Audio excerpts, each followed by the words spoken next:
Hey everyone, it's Danny here, back with another video. Today I'm tackling a fairly straightforward task. It's replacing the rear shocks. I'll also give you a quick rundown on how to check for wear and tear.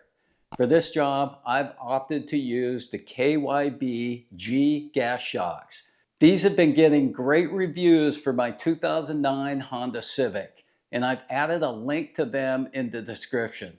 They're usually about $65 each from a parts store, but if you use my Amazon link, you can snag them for about 30 bucks. Pretty sweet deal. Before I get started, I want you to gather up some tools.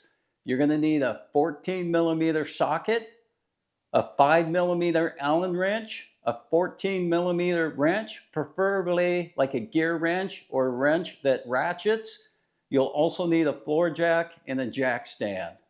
I'll rate this job a 2 out of 10 on the difficulty scale, so it's pretty beginner friendly. Let's get started.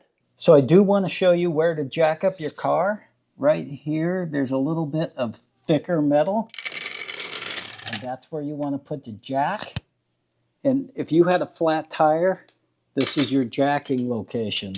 So we're just going to jack the car up just a little bit so we can see underneath, and then we'll take a picture of the leaky shock. So here's the leaky shock, and as you can see, it's probably been leaking for a while, but it's completely blown out and it's leaking oil all over my driveway.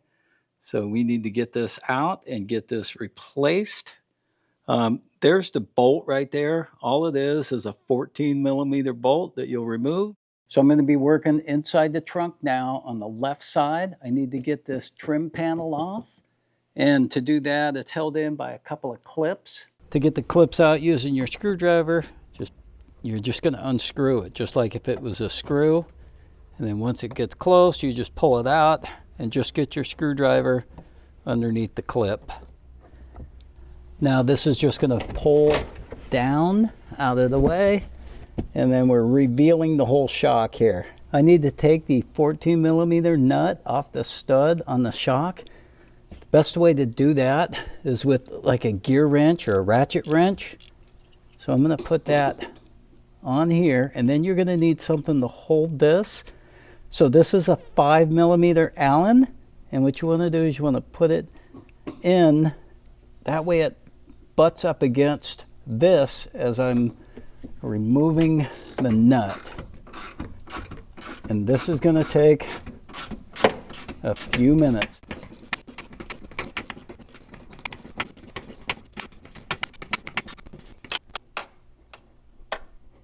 There we go, the nut's off.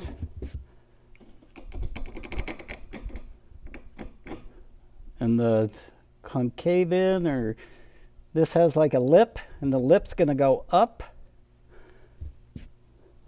And then this is the little shock rubber. I'm going to leave that in there and then pull the shock down. This is the bolt I'm going to take out. It's a 14mm. I'm going to use a little electric gun and just pull it out. Let's get the bolt out. There we go. So next is going to be the shock. I'm going to go ahead and grab some gloves. So I'm just going to grab the shock and I'm going to push it up and then pull it straight down. And that's it to take out the shock. All right, so now that I got this out, let me show you the difference between an old shock and a new shock. So here's the old shock. I just pushed it in. It's not even coming out by itself. I got to pull it out. Watch how easy it is to push in. Just like that. Let me show you the new shock. So here's the new shock. You're going to push it in, takes a little pressure, and then to pull it out, it just comes out by itself. So that's how you know your shocks are completely blown. Those shocks weren't doing anything. So I've got both shocks laid out here on the bench. Here's the old one, this is the new one. They look identical. So it came with the rubber bushing at the bottom, but not on the top. And if you can remember, I left that bushing on the car still. So I'm going to go ahead and switch this, which is the washer. And remember, the lip on this went towards the nut. So let's go ahead and switch that over, and let's go install this on the car. All right, so I've got the bolt here and the shock. So the shock's just gonna come up. So I look up here, I can see exactly where it goes. It's gonna go into that hole. We'll get it to this area right here, push it up, bring it down, and then we'll go ahead and get the bolt in. So now from inside the trunk, so we have that rubber grommet. We're gonna put that in, and then the washer, and then the lip is gonna go up, and then we'll take our nut and get that on there right now and just get it hand tied as far as I can.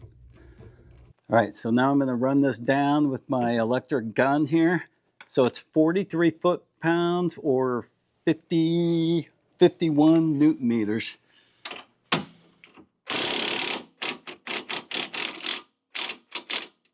Let me torque this down.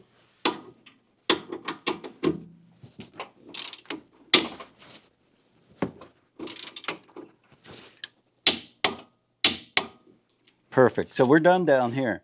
So just make sure the rubber's in nicely and the lip is towards the nut. And just take your gear wrench and just start tightening it up. As soon as you start to feel a little bit of resistance, you can go ahead and get your Allen. And this is what you're going to do until it's tight.